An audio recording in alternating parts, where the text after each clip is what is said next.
Welcome to the slop farm. Enjoy the video. You start by preparing the machine, install updates, then add XRDP and a lightweight desktop so the remote session has a GUI.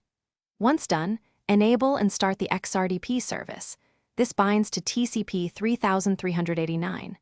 Make sure the firewall allows 3389 because a closed port blocks connectivity.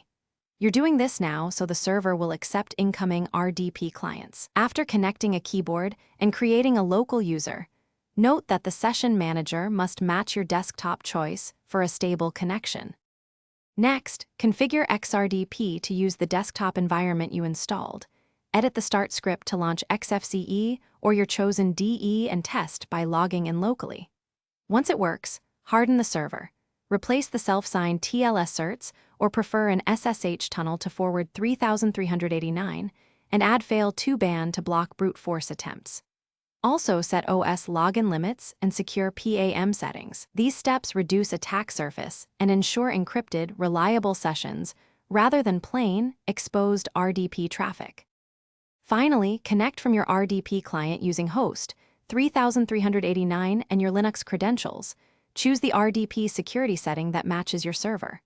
Once connected, tweak display, clipboard, and sound redirection as needed. If something breaks, inspect /var/log/xrdp and systemtool status xrdp for errors.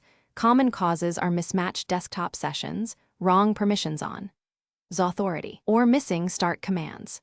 If you still can't connect, tunnel 3389 over SSH to isolate.